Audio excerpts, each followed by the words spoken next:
Hey everybody, it is me, Mr. Crandall, and today we're going to be talking about fractions. Woo! Get pumped. There's an exclamation point. Oh man, there's a party hat. Oh, the party hat is pulsating. We're in for some fun. Fractions, what are they? Well, you know what? They can refer to equal-sized parts of a whole. They can also refer to a part of a group.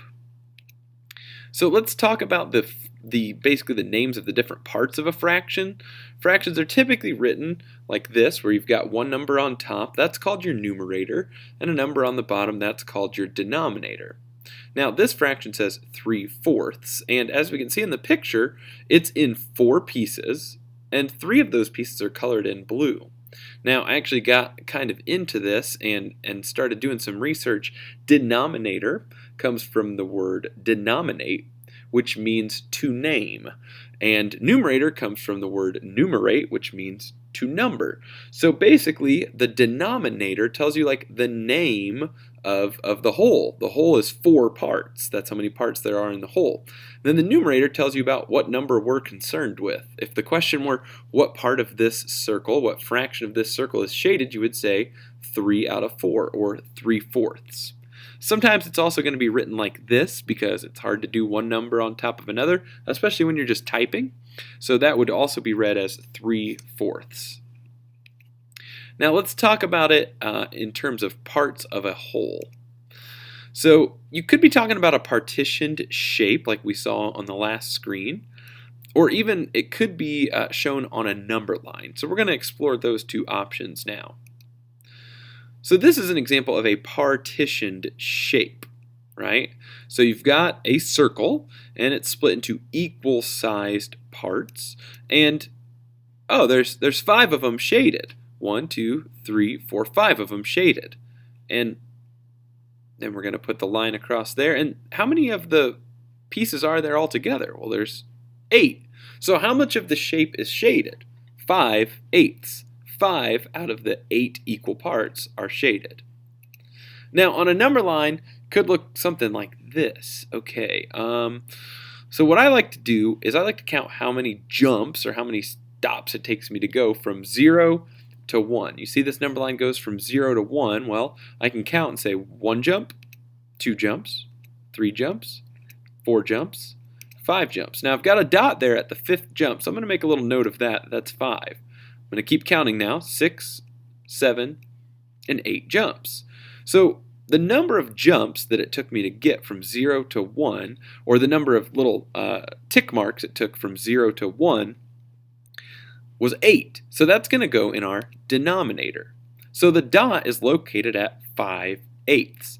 Now, you never want to count 0 as a tick mark because, well, it doesn't count. You gotta start counting when you first move, when you go to the first tick mark after the 0.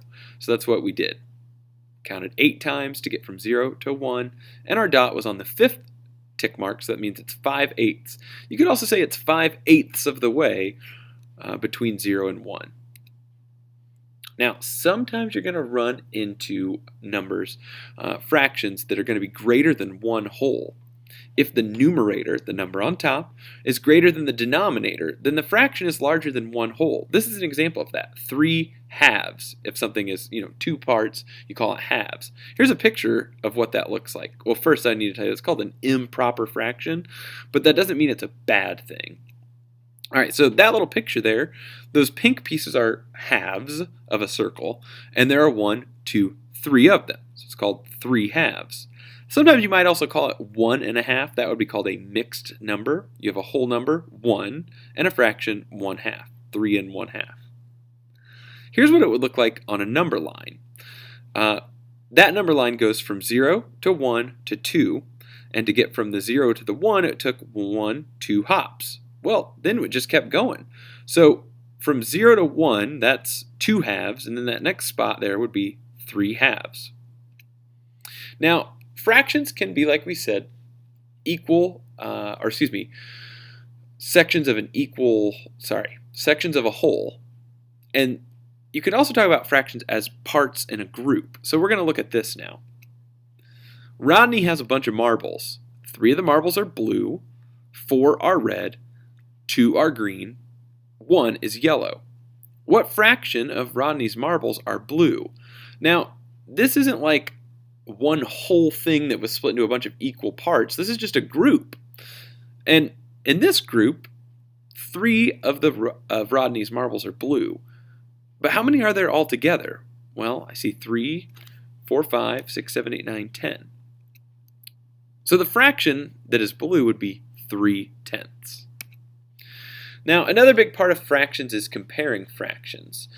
Here's a little tip for you. The larger the number in the denominator, that means on the bottom, then the more parts there are in the whole. And the more parts there are in the whole, the smaller each piece is. So looking at these 3 circles, they're all the same size, but they're cut into different numbers of pieces. The first one is split into fourths. The next one is split into sixths.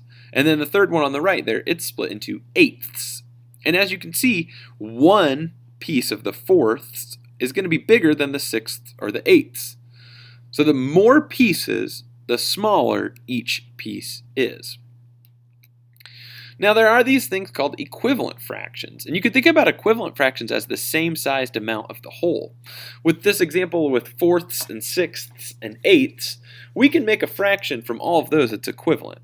2/4 would be half of that circle, and 3/6 would be half of the next circle, and 4/8 would be half of the other circle. So 2/4 and 3/6 and 4/8 would all be equivalent with each other.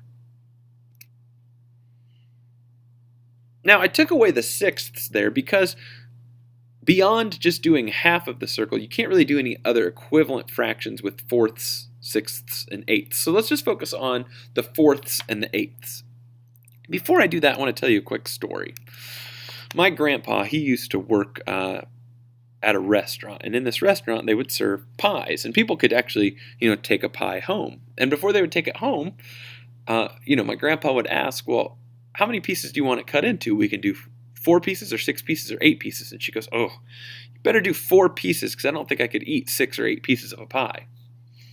Now, why that's silly is because 4/4 would be the whole pie, 4 pieces would be the whole pie, 6 pieces would be the whole pie, or 8 pieces would be the whole pie.